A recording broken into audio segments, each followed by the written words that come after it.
Mi nombre es Andrea Morales, y aunque nací en Mexicali, pasé la mayor parte de mi juventud moviéndome entre diferentes ciudades del norte. Tengo 34 años ahora, pero cuando tenía 26, cometí un error que me costó 2 años de mi vida en el Centro de Readaptación Social número 3 de Ciudad Juárez. No voy a entrar en detalles sobre lo que hice porque no viene al caso, pero puedo decir que involucraba a personas equivocadas y decisiones aún peores.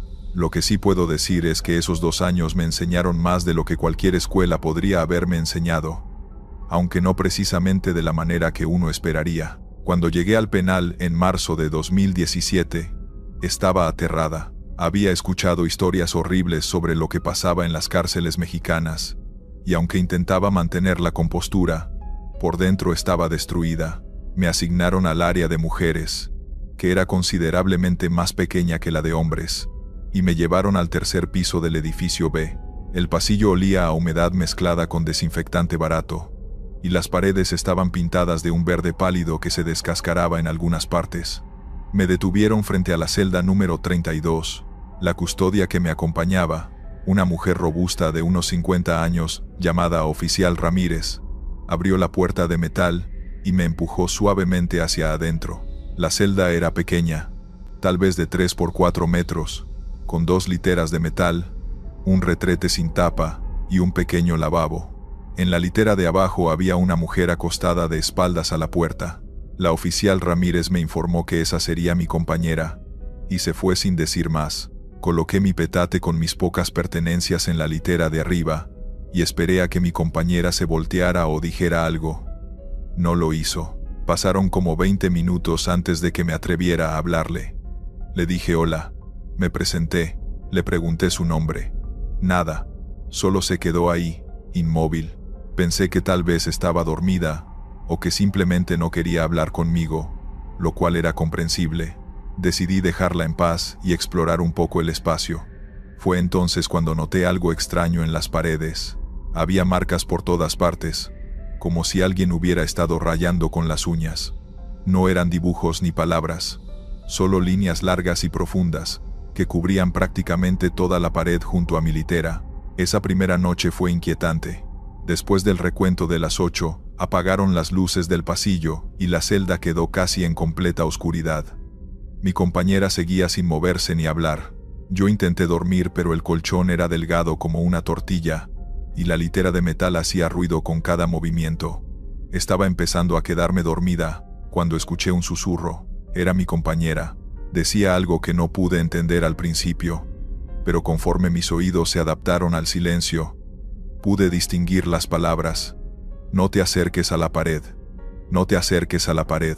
Me quedé completamente quieta, sin saber si debía responderle o no. Ella repitió esas palabras como 5 veces más antes de quedarse en silencio otra vez. No dormí bien esa noche, y cuando amaneció y tocaron para el desayuno, mi compañera se levantó por primera vez. Pude verla bien. Era una mujer delgada, de unos 35 años, con el cabello negro recogido en una cola despeinada. Tenía ojeras profundas y se movía lentamente, como si cada paso le costara trabajo. Me miró directamente a los ojos por primera vez y me dijo: «Soy Leticia. No hagas ruido por las noches». Durante los siguientes días intenté adaptarme a la rutina. Las mañanas eran para el desayuno, y luego teníamos un par de horas en el patio. Ahí conocí a otras internas que me ayudaron a entender cómo funcionaban las cosas. Una de ellas, Carolina, una mujer de 40 años que estaba por fraude, me preguntó en qué celda me habían puesto. Cuando le dije que en la 32 del tercer piso, su expresión cambió completamente. Me preguntó quién era mi compañera, y le dije que Leticia. Carolina se quedó callada un momento, y luego me dijo que tuviera cuidado, que esa celda tenía mala fama. Le pregunté a qué se refería, pero en ese momento, una custodia pasó cerca, y Carolina cambió de tema rápidamente. Más tarde, cuando estábamos en uno de los talleres de manualidades que daban para mantenernos ocupadas, Carolina se me acercó de nuevo y me contó en voz baja lo que sabía. Aparentemente, la celda 32 había tenido varios incidentes a lo largo de los años. Diferentes internas habían reportado cosas extrañas, ruidos, susurros, la sensación de que alguien más estaba en la celda con ellas. Pero lo más perturbador era que 3 años atrás, una interna llamada Verónica se había quitado la vida ahí mismo, en esa celda, colgándose de la litera superior con sus propias sábanas. Según Carolina, Verónica había estado actuando extraño las semanas previas a su muerte. Decía que algo en la pared le hablaba, que le pedía que se acercara. Las custodias pensaron que estaba inventando excusas para que la cambiaran de celda, algo que muchas internas intentaban hacer. Nadie le hizo caso hasta que fue demasiado tarde. Desde entonces, varias compañeras de celda habían pedido ser transferidas, todas reportando experiencias similares. Leticia era la única que había aguantado más de 6 meses ahí. Esa información me puso los nervios de punta. Esa noche, cuando regresé a la celda, miré a Leticia diferente. Ella estaba sentada en su cama, mirando fijamente la pared rayada. Le pregunté directamente si era verdad lo que decían de la celda. Ella no me miró, solo siguió viendo la pared, y después de un largo silencio dijo: «Todo es verdad, pero si no le haces caso, no te hace nada. El problema es cuando empiezas a escuchar». Le pregunté qué era lo que se escuchaba. Ella finalmente me volteó a ver, y con una voz completamente seria me dijo: «Llantos. Y luego te llama por tu nombre». A partir de esa conversación, empecé a prestar más atención a todo lo que pasaba en esa celda. Durante el día todo parecía normal, pero en las noches, cuando las luces se apagaban, el ambiente cambiaba por completo. Había una pesadez en el aire que no puedo describir bien. Era como si la temperatura bajara varios grados, y el aire se volviera denso, difícil de respirar. La tercera noche empecé a escuchar lo que Leticia había mencionado. Eran llantos suaves, casi imperceptibles, que parecían venir de las paredes. Al principio pensé que era alguna interna de otra celda, pero el sonido era demasiado cercano. Era como si alguien estuviera llorando justo al lado de mi oreja. Intenté ignorarlo. Me tapé con la sábana delgada que nos daban, y cerré los ojos con fuerza. Pero entonces escuché mi nombre. «Andrea». Era un susurro débil pero claro. Abrí los ojos inmediatamente y miré hacia abajo, donde Leticia dormía, o al menos eso parecía. Le pregunté en voz alta si ella me había llamado. No respondió, pero el susurro se repitió. «Andrea, ven». Me senté en la litera con el corazón latiéndome tan fuerte que pensé que se me iba a salir del pecho. Miré hacia la pared rayada, y en la oscuridad pude distinguir algo que me hizo contener la respiración. Las marcas en la pared parecían moverse, formando patrones que no había visto antes, y en medio de esas líneas, casi imperceptible, había algo que parecía una silueta humana, como si alguien estuviera presionándose contra la pared desde el otro lado, tratando de salir. Le hablé a Leticia casi gritando su nombre. Ella se despertó de golpe, y cuando vio hacia dónde estaba mirando, se levantó rápidamente y golpeó la pared con su puño. El sonido retumbó en la celda, y lo que fuera que estaba viendo desapareció instantáneamente. Los llantos se detuvieron. Leticia me miró y me dijo con voz firme: «No le contestes. Nunca le contestes. Si lo haces, se va a hacer más fuerte». Le pregunté qué era eso. Ella se sentó en su cama, temblando ligeramente, y me contó que llevaba 8 meses en esa celda, y que todas las noches era lo mismo. Según Leticia, lo que fuera que estaba en esa pared, había estado ahí desde antes de Verónica. Ella creía que Verónica no se había quitado la vida por voluntad propia, sino que algo la había empujado a hacerlo. Me dijo que mientras no le prestáramos atención directa, no nos haría daño, pero que si alguna vez sentía la tentación de acercarme a esa pared o responderle cuando susurraba, debía resistirme. Me advirtió que era más fuerte de lo que parecía, que podía meterse en tu cabeza y hacer que creyeras cosas que no eran reales. Los siguientes meses fueron una tortura. Cada noche era lo mismo: los llantos, los susurros, mi nombre siendo llamado una y otra vez. Aprendí a taparme los oídos, a rezar en silencio, a pensar en mi familia para distraerme. Leticia y yo desarrollamos una especie de sistema donde nos turnábamos para mantenernos despiertas, vigilando que la otra no cayera en la tentación de acercarse a la pared. Porque esa tentación era real. Había noches donde sentía una necesidad casi irresistible de tocar esas marcas, de presionar mi mano contra la pared, de ver qué pasaba. Reporté lo que estaba pasando a las autoridades del penal, pero como era de esperarse, no me hicieron caso. Me dijeron que era estrés, adaptación, que muchas internas tenían pesadillas. Pedí formalmente un cambio de celda, pero me lo negaron diciendo que no había espacio disponible. Estaba atrapada ahí. Carolina y otras internas me apoyaron lo mejor que pudieron. Me daban consejos. Me prestaban revistas y libros para mantener mi mente ocupada, pero nada quitaba el terror que sentía cada vez que tenía que regresar a esa celda. Hubo una noche, como al 8º mes de estar ahí, donde las cosas escalaron de una manera que nunca olvidaré. Era diciembre, hacía mucho frío y habían cortado la calefacción del edificio por problemas de mantenimiento. Leticia y yo estábamos acurrucadas en nuestras camas, intentando generar algo de calor. Los llantos comenzaron como siempre, pero esa noche eran diferentes, más fuertes, más desesperados. Y entonces las marcas en la pared empezaron a brillar. No era luz normal, era como un resplandor tenue, casi fosforescente. Me quedé paralizada, viendo cómo esas líneas se iluminaban, formando claramente la silueta de una persona. Podía distinguir una cabeza, brazos, manos presionadas contra la superficie.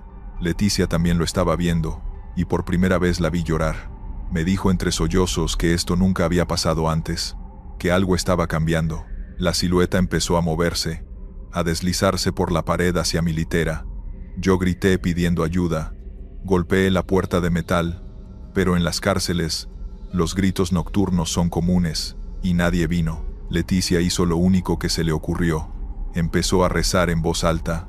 No sé si fue eso o simplemente coincidencia, pero el resplandor empezó a desvanecerse lentamente hasta que todo volvió a la oscuridad normal. Esa noche ninguna de las dos durmió. Nos quedamos despiertas, hablando en susurros sobre nuestras vidas, nuestras familias, cualquier cosa para mantenernos ancladas a la realidad y no pensar en lo que acabábamos de presenciar. Afortunadamente, 2 semanas después de ese incidente, me notificaron que mi sentencia se había reducido por buen comportamiento y que saldría en libertad en un mes. Fue el mejor regalo de Navidad que pude haber recibido. Cuando le di la noticia a Leticia, ella se alegró genuinamente por mí, pero también pude ver tristeza en sus ojos. Ella todavía tenía 3 años más por cumplir, y sabía que tendría que enfrentar esa celda sola. El día que salí, en enero de 2019, me despedí de todas las amigas que había hecho ahí dentro, especialmente de Carolina. Cuando me despedí de Leticia, ella me abrazó fuerte y me susurró al oído: «Nunca olvides esto. Hay cosas en este mundo que no podemos explicar, y a veces esas cosas están donde menos lo esperas». Nunca olvidé sus palabras. Han pasado 6 años desde entonces. Reconstruí mi vida, conseguí un trabajo estable, retomé contacto con mi familia, y ahora intento ser una mejor persona cada día.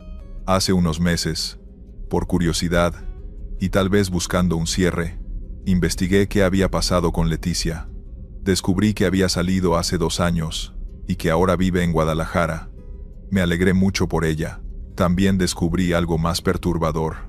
La celda 32 fue clausurada oficialmente el año pasado, después de que otra interna tuvo un episodio psicótico severo ahí dentro. Según los reportes que pude encontrar en línea, la mujer insistía en que algo dentro de la pared le pedía que se quedara para siempre. No sé qué hay en esa celda. No sé si fue el espíritu de Verónica, algo más antiguo, o simplemente la energía negativa acumulada de años de sufrimiento. Lo que sí sé es que hay lugares que guardan cosas oscuras, lugares que no deberían existir, y aunque esa celda ahora esté sellada, a veces me pregunto si eso realmente detuvo lo que sea que vivía en esas paredes, o si simplemente está esperando a que alguien más abra esa puerta. Continuamos con la segunda historia. Me llamo Ernesto, y llevo más de 10 años trabajando como guardia nocturno en una cárcel estatal. No es un empleo del que uno se sienta orgulloso, pero da de comer, y con el tiempo, uno se acostumbra al ambiente pesado. La rutina siempre es la misma: revisión de celdas, rondines por los pasillos, y reportar cualquier movimiento extraño. La mayoría de los internos ya me reconocen, saben que no me gusta tener problemas, y que mientras respeten las reglas, yo no los molesto.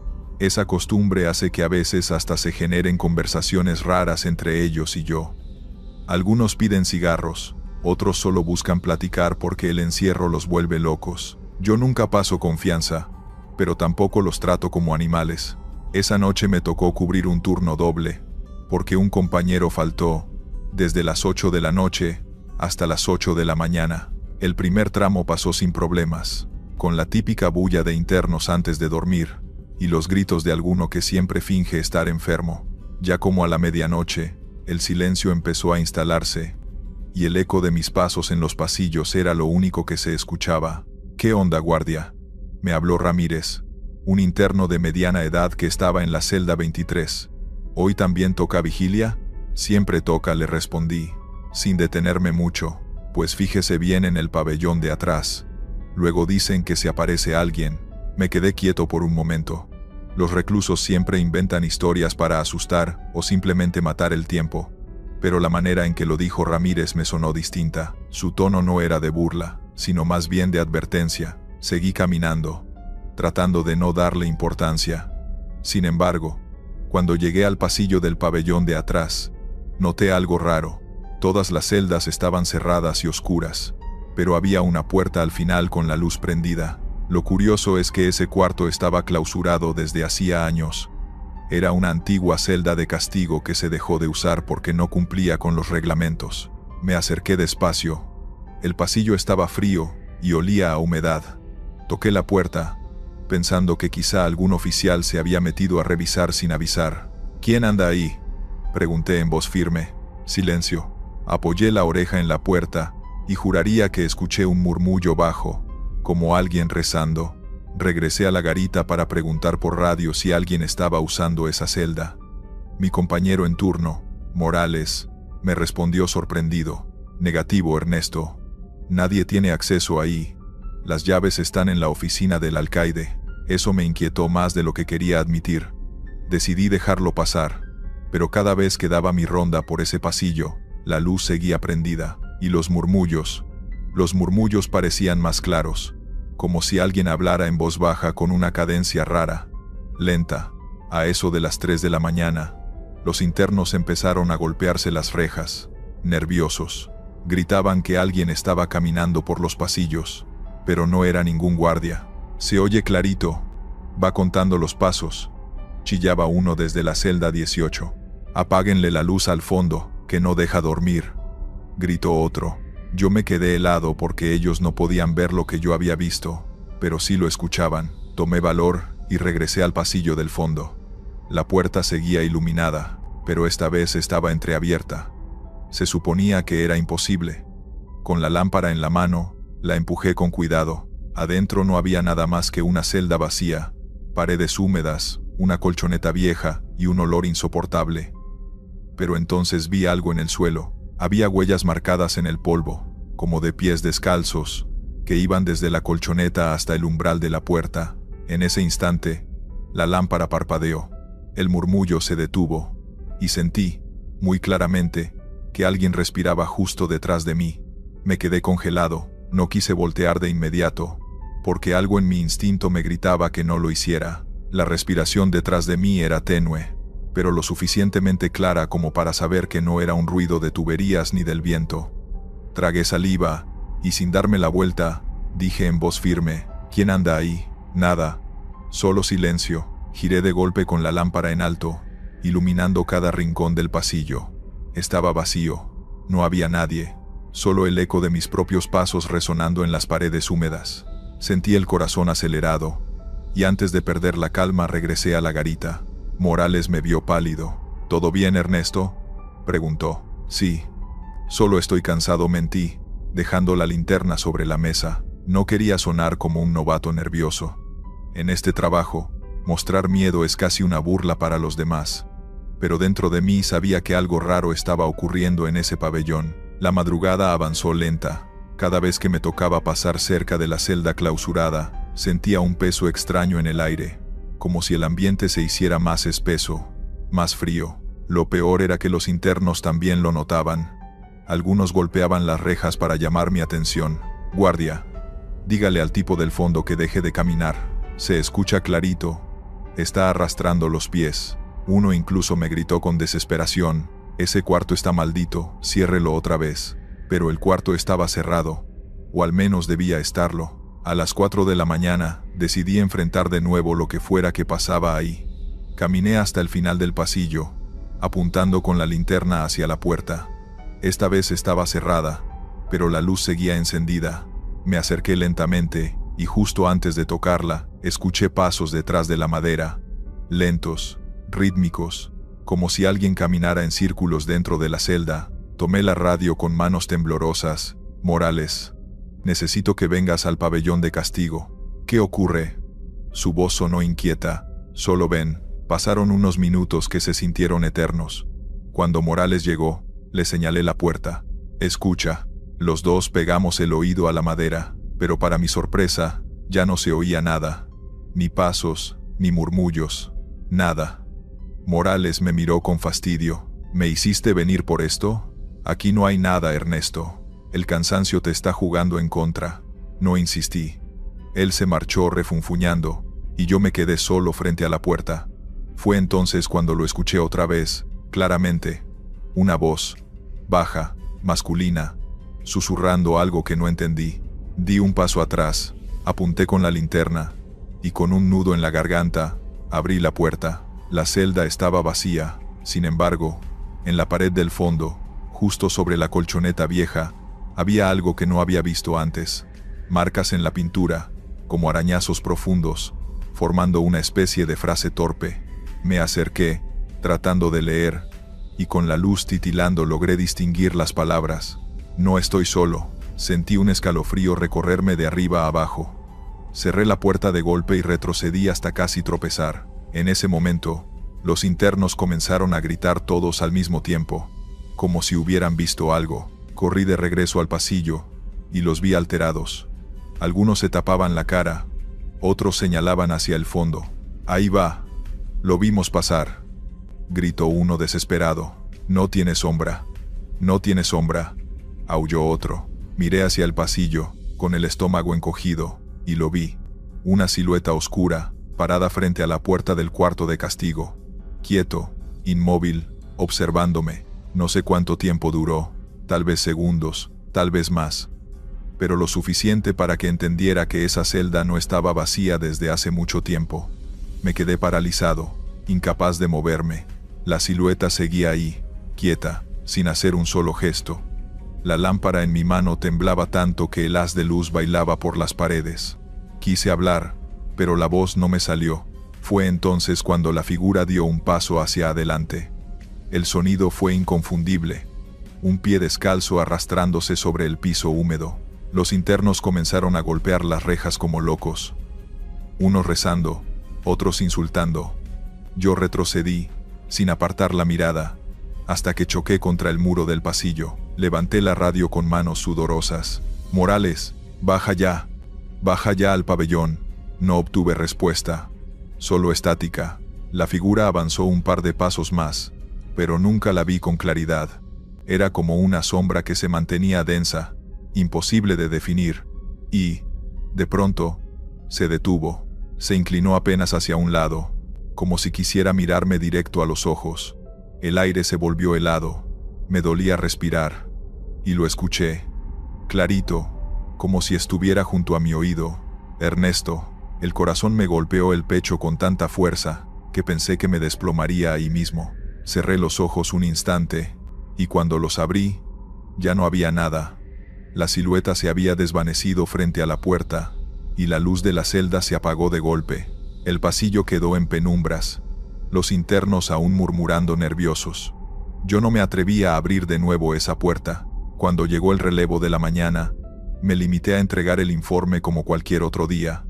Morales se burló de mí, diciendo que los desvelos me estaban afectando. Yo no respondí. Antes de irme, volví a mirar el pabellón desde lejos. La puerta estaba cerrada, sin luz, como si nada hubiera pasado. Pero en mi cabeza, seguían retumbando las palabras que vi arañadas en la pared. No estoy solo, y desde esa noche, cada vez que camino por esos pasillos en silencio, sé que tampoco yo lo estoy. Vamos con la tercera historia. Mi nombre es David Salazar y nací en El Paso, Texas, hace 37 años. Soy hijo de inmigrantes mexicanos y crecí en un barrio donde era fácil tomar el camino equivocado. Yo lo tomé cuando tenía 22 años al involucrarme en una red de robo de autos que operaba entre Texas y México. Me atraparon en el 2012 con las manos en la masa y me condenaron a 4 años en la prisión estatal de Cofield, en Tennessee. Sí, Tennessee. Lejos de casa, lejos de todo lo que conocía. Eso fue parte de mi castigo, supongo. El traslado a un estado donde no tenía familia ni conocidos. Cofield es una prisión de máxima seguridad rodeada de bosques densos y colinas. Cuando llegué en agosto, el calor era sofocante y la humedad hacía que la ropa se pegara a la piel. Pero lo que más recuerdo de ese primer día fue el silencio antinatural del lugar durante la noche, como si hasta los insectos evitaran hacer ruido. Me asignaron al bloque D, celda compartida con un tipo llamado Eugene. Era un hombre blanco de unos 50 años, flaco como un palo, con el rostro marcado por años de vida dura. Estaba ahí por robo con violencia, y le quedaban 2 años por cumplir. Eugene era extraño desde el principio. No hablaba mucho, y cuando lo hacía, era en susurros nerviosos. Tenía el tic de mirar constantemente hacia la ventana de nuestra celda, una pequeña abertura con barrotes que daba al bosque exterior.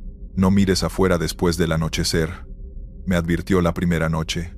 Nunca mires afuera cuando oscurece. Pensé que estaba loco. ¿Qué podía haber afuera que fuera peor que estar encerrado ahí dentro?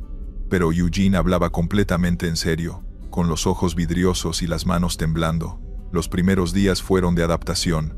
La prisión era brutal, mucho más violenta que lo que esperaba. Había peleas constantes, guardias corruptos y una jerarquía estricta entre los internos que había que aprender rápido o sufrir las consecuencias. Me junté con otros hispanos, principalmente un grupo liderado por un tipo llamado Chuy, de Laredo.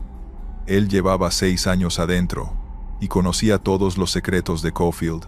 Durante el almuerzo de mi 4º día, mientras comíamos esa pasta insípida que servían, le pregunté sobre Eugene. «Ese vato está quemado del cerebro», dijo Chuy.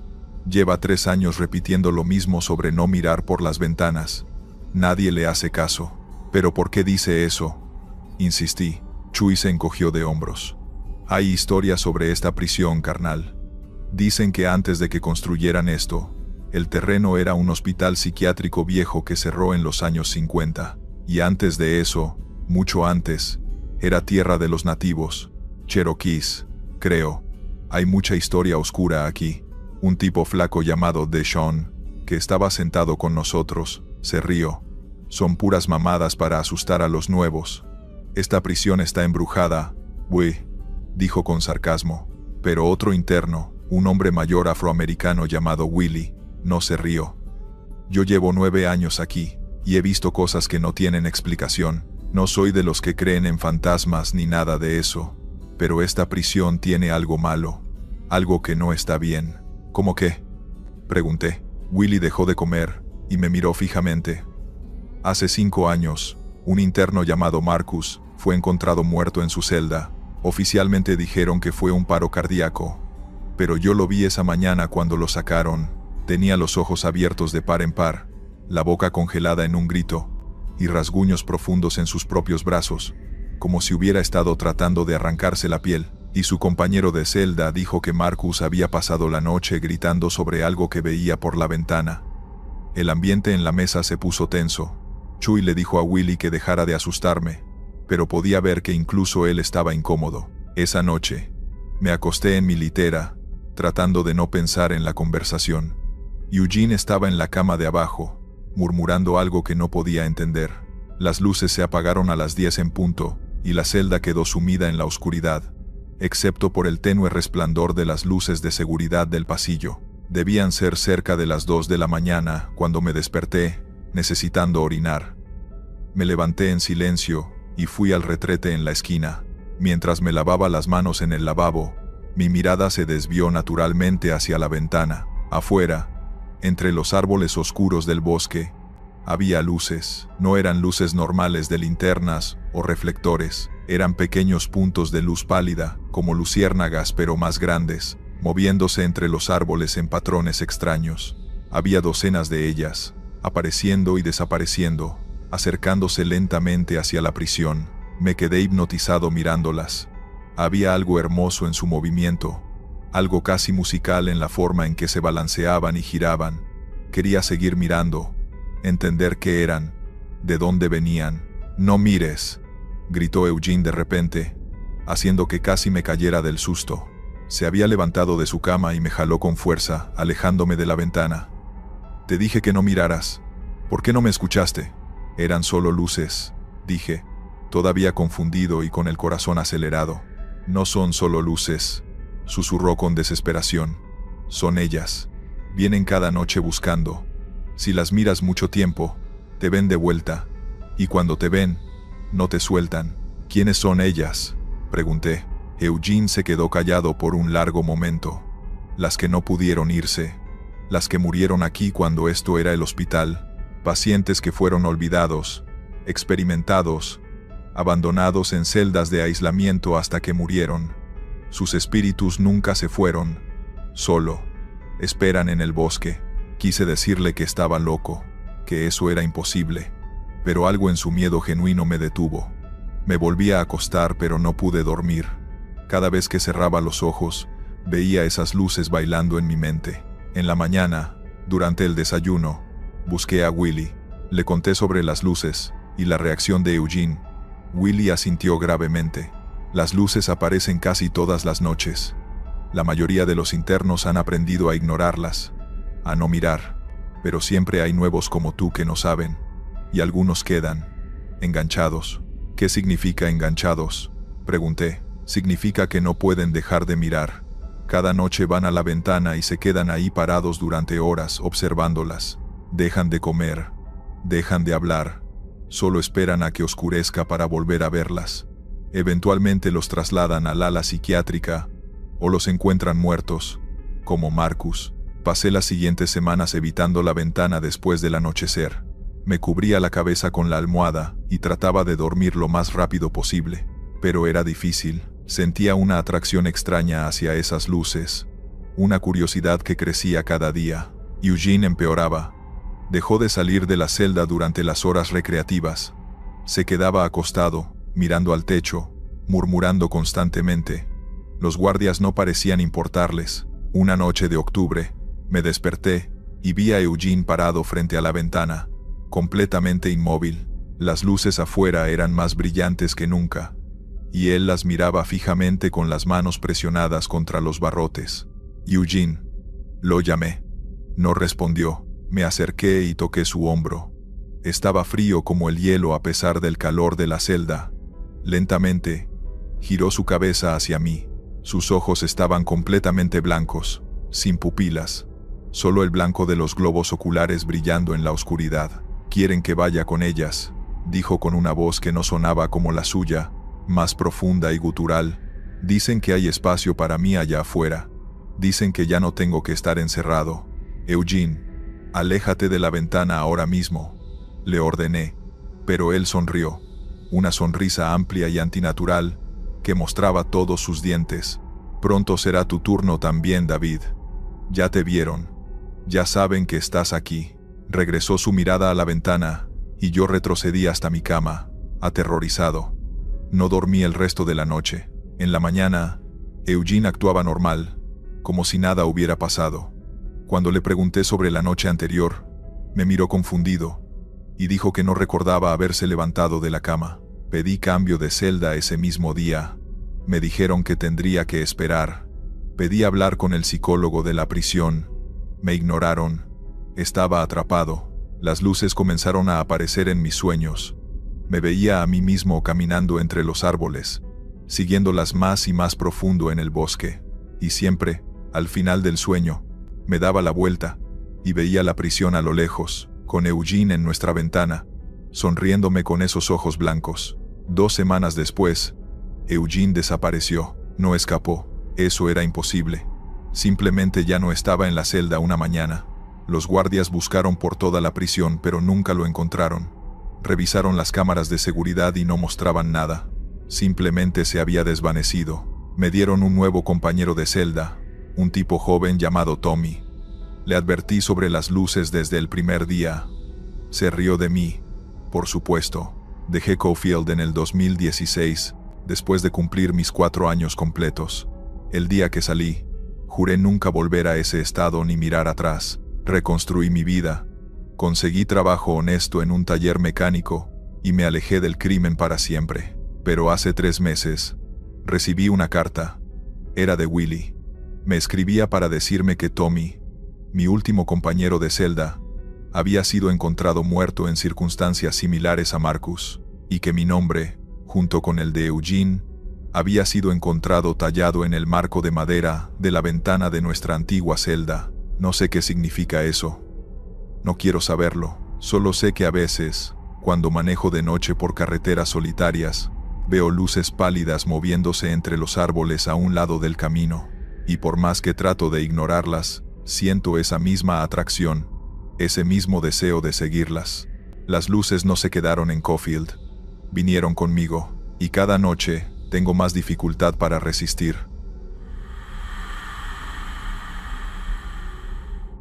Estos fueron los relatos. Suscríbete, deja un like y dime si te gustaron las historias de hoy. Nos vemos pronto.